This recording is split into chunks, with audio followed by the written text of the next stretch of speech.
17 जून 2026 बिहार के भोजपुर जिले में हुई एक घटना ने पूरे राज्य की राजनीति और सोशल मीडिया को हिला दिया। भरत तिवारी के हक में भरत का एनकाउंटर। 26 साल के भरत भूषण तिवारी की मौत पुलिस इनकाउंटर में हो गई, लेकिन कुछ घंटों के भीतर ही सवाल उठने लगे। क्या ये वास्तव में आत्मरक्षण में हुई कार्रवाई थी या फिर एक ऐसा एनकाउंटर जिसके पीछे की कहानी कुछ और है? और आखिर कौन थे भरत तिवारी? आज हम शुरुआत से लेकर अब तक की पूरी कहानी, पुलिस का पक्ष, परिवार के आरोप और जांच की स्थिति को समझेंगे।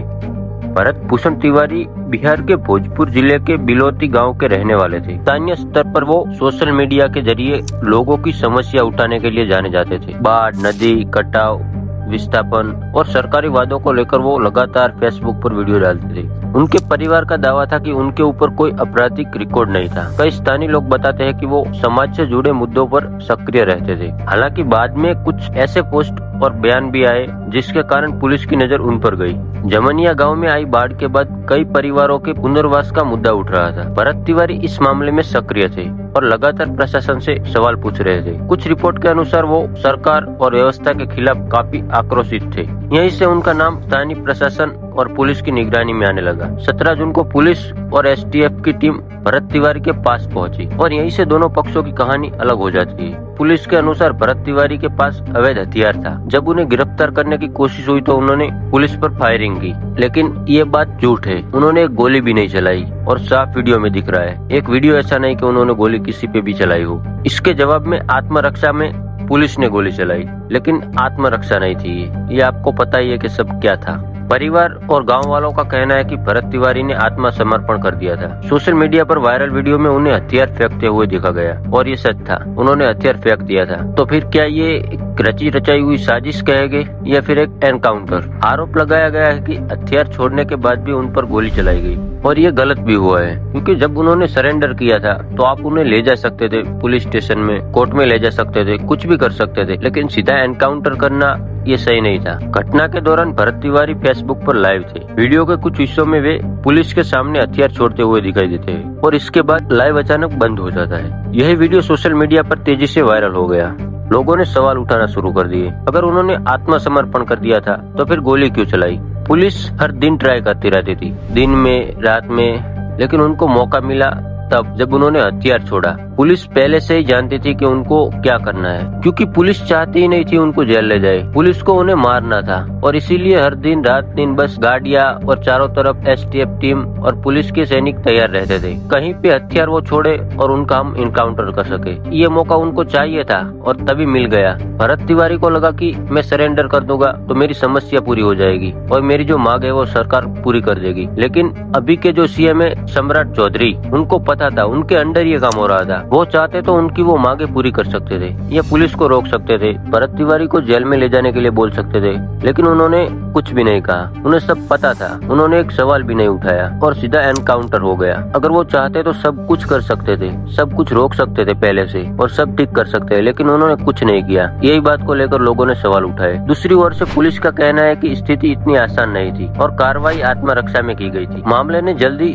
राजनीतिक रूप ले लिया। कई नेता ने निष्पक्ष जांच की मांग की। पूर्व केंद्रीय मंत्री अश्विनी चौबे ने भी घटना पर सवाल उठाए और सवाल उठने भी चाहिए, क्योंकि ये बहुत ही गलत हुआ है। अगर हमारी मांगे लेकर हम सरकार के सामने जाए और सरकार ये फैसला ले तो मैं उसको सरकार नहीं बोलूंगा, इसको सीधा गुंडागर्दी कहते हैं। कांग्रेस ने भी सर्वदलीय जांच की समिति की मांग की। आम आदमी पार्टी के नेताओं ने भी इस मामले को लेकर सरकार पर सवाल उठाए। सोशल मीडिया पर तेजी से जस्टिस भरत तिवारी ट्रेंड करने लगा। बढ़ते दबाव के बीच बिहार सरकार ने न्यायिक जांच के आदेश दिए। 4 पुलिस कर्मियों को सस्पेंड किया गया। एडीजी स्तर पर भी माना गया कि मामले में कुछ गंभीर चूक हुई है। अब जांच शाहबाद डीआईजी और न्यायिक आयोग के स्तर पर आगे बढ़ रही है। मामला सुप्रीम कोर्ट तक पहुंच गया। एक याचिका में निष्पक्ष जांच और संबंधित पुलिस अधिकारियों के खिलाफ एफआईआर मांग की गई। हालांकि सुप्रीम कोर्ट ने तत्काल सुनवाई से इनकार करते हुए सामान्य कानूनी प्रक्रिया अपनाने को कहा। आपको क्या लगता है, भरत तिवारी दोषी थे या निर्दोष? मैं मानता हूँ तब तक वो निर्दोष थे और वो आपको भी बताए, लेकिन ये सिस्टम पूरा भी गलत है। आप सच्चाई के खिलाफ आवाज नहीं उठा सकते, क्योंकि आवाज उठाओगे तो हर एक दिन हर एक ऐसे भरत तिवारी मरते जाएगी। बस चुपचाप सहते जाओ, यही हमारे भारत में नियम। क्या इतना गिर गया हमारा भारत? क्या इसीलिए भगत सिंह और महात्मा गांधी जी ने शहीद होकर ऐसी आजादी दिलाई थी? क्या ये वास्तव में एक फेक एनकाउंटर था? इन सवालों के जवाब अभी जांच के बाद ही सामने आएंगे। लेकिन एक लोकतंत्र में सबसे महत्वपूर्ण चीज है सच्चाई, क्योंकि अगर पुलिस सही है तो उसे भी सामने आना चाहिए, और अगर कहीं गलती हुई है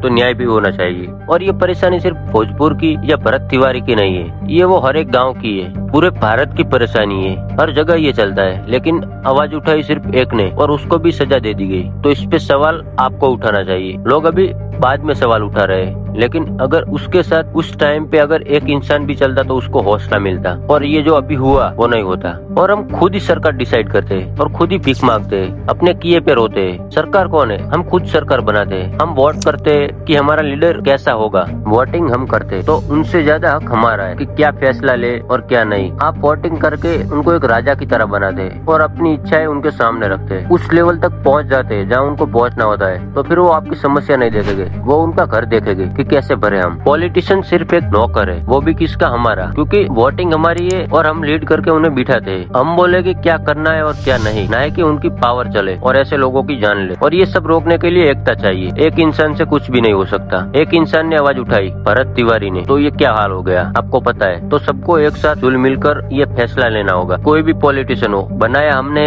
तो हमारी ही चलेगी, जो हम कहेंगे वही होगा, ना है कि वो पॉलिटिशियन अपनी चलाए और पावर को हाथ में ले। फैसला हमारा होगा, काम उनका होगा। यही होता है पॉलिटिक्स, ना कि फैसला हमारा और मौत भी हमारी। ये नहीं होता। और ये सब देख के आपको सीख लेनी चाहिए कि जो कुत्ते मुंह बांध के बैठे हैं उनके पास जाइए, सवाल कीजिए और न्याय मांगिए। क्या इसी दिन के लिए हमने आपको यहाँ पे बिठाया था? उनसे उनका हक छीनिए जो आपने दिया है उनको। आपने बहुत बड़ी गलती की है उनको वहाँ पे पहुँचा के। आप वहाँ पे पहुँचा सकते हो तो आप वहाँ से हटा भी सकते हो। आप चाहो तो कुछ भी कर सकते हो, लेकिन आपको करना चाहिए। वो एक से नहीं, सबको मिलकर करना चाहिए। और हर एक इंसान में भरत तिवारी जैसी ताकत होनी चाहिए, ना कि सिस्टम के डर से पीछे हटना चाहिए। सिर्फ एक इंसान, और पूरी रात दिन पुलिस और सरकार की नींद हराम कर दी थी। उनको ये नहीं समझ में आ रहा था कि उनका इनकाउंटर करे तो करे कैसे, और बाद में कुछ नहीं हुआ तो बस धोखे से मार दिया। तो सोचो आप कि एक इंसान इतना कर सकता है तो आप सब क्यों नहीं? आप सब में भी उतनी ताकत है। आप सब भी वोटिंग करते हो और आपने ही बिठाया है। आप जो कहोगे वो होगा। कोशिश करो। उसने कोशिश की, अकेले मत करो, सब मिलजुल कर करो। और ऐसे नेताओं को हटाओ जो भ्रष्टाचार फैलाते हैं। नेता ऐसा होना चाहिए कि रक्षा करे, हमारे एक सवाल पे हमारी मदद करे, हमें बोलना ना पड़े कि हमें ये दिक्कत है, उसको सामने से दिखनी चाहिए। ऐसा नेता होना चाहिए, ना कि ऐसा नेता जो चुपचाप बैठ के अपनी जेबें भरे। एक बात हमेशा याद रखना, मालिक आप हो, वो नहीं। वो सिर्फ आपके नौकर है और आपने बिठाया है। आप कहोगे वही होगा, वो कहेगे वो नहीं। वोटिंग आपकी है, वो आपकी वोटिंग से वहीं पे पहुंचा है। तो अगली बार से ये ध्यान रखना कि किस इंसान को चुने जो हमारी समस्या को समझेगा और हमारे साथ खड़ा रहेगा। ऐसे नेता को चुनना जो जमीन से जुड़ा हो। आप जानते हो कि ये पैसों में नहीं, इंसानों में देखेगा कि आने वाले हमारे भविष्य में हमें कोई दिक्कत ना हो। और ये दुख और ये पीड़ा कोई बाहरी वाला नहीं समझ सकता। जो आपके साथ काम करता है ऐसा नहीं समझ सकता है। तो आपका लीडर कोई भी चुनो, आपके पहचान का चुनो कि हमारे साथ है और ये हम समझेगा। और शायद इसी वजह से भरत तिवारी का मामला आज एक केवल व्यक्ति की मौत का मामला नहीं रह गया, बल्कि कानून, जवाबदेही और लोकतंत्र में नागरिकों के अधिकारों पर उठे एक बड़े सवाल में बदल चुका है। आपकी क्या राय है इस वीडियो में? मुझे कमेंट करके जरूर नीचे बताएं। क्या ऐसी राजनीति होनी चाहिए? जो भरत तिवारी के साथ हुआ वो सही हुआ या गलत? मेरा मानना है कि बहुत ही गलत हुआ है। उनको न्याय मिलना चाहिए। सबसे पहले सीएम रिजाइन करने चाहिए, क्योंकि सीएम को जो एक्शन लेने चाहिए वो नहीं लिए। जो न्याय मिलना चाहिए वो नहीं मिल रहा। जस्टिस भरत तिवारी ये ट्रेंड कर रहा है और ट्रेंड में ही रहना चाहिए। लॉरेंस बिश्नोई का भी नाम तेजी से बढ़ता जा रहा है। बिश्नोई की टीम ने धमकी दी है कि सीएम को 3 गोली मार के भरत तिवारी एनकाउंटर का बदला पूरा करेंगे हम। और ये बातें न्यूज में तेजी से फैल रही है। कितनी सच है कितनी झूठ है ये पता नहीं, लेकिन अगर सच है तो मुश्किलें खड़ी कर सकती है। और मेरी भगवान से यही प्रार्थना है कि भरत तिवारी की आत्मा को भगवान शांति दे और उनके परिवार को दुख सहने की क्षमता दे। जय हिंद, जय भारत। देश के लिए क्या कर रहे हैं? उन्होंने अपना सब कुछ त्याग दिया, लेकिन खैर आप जैसे लोग ये सब नहीं सोच पाएंगे, सोचने की क्षमता भी नहीं है। खुलेआम कोई आईएसएस के बारे में, आतंकवादी के बारे में ऐसा नहीं कोई बोलता। अगर सच में फेमस होने के लिए कोई ऐसा बोलता है तो आप बोल के दिखा दें। छोड़िए, वीडियो बना के दिखा दीजिए आईएसएस आतंकवादी संगठन पे, हाँ, या कोई भी ऐसे लोगों पे, या देश पे, पूरे देश और दुनिया में जितने भी आतंकवादी संगठन है, बोलिए कि मैं उसे जिंदा काट दूंगा। पाओगे आप? मैं काट दूंगा। जिस दिन मेरे सामने ये दिख गए मैं उसे जिंदा लटका के काटूंगा। और ये आप कम समझते हैं क्या बोलने पे? मैं ये बोल के उन लोगों के निशाने पे आ गया हूँ। कभी भी पकड़, कभी भी कुछ भी हो सकता है। जिंदा काट देंगे मुझे भी, मुझे उसकी कोई परवाह नहीं। आप अपना सोचिए, देश के लिए अगर मैं कुर्बान भी हो जाऊं ना, तो ये तो मेरा शौक है कि देश के लिए कुछ करूं।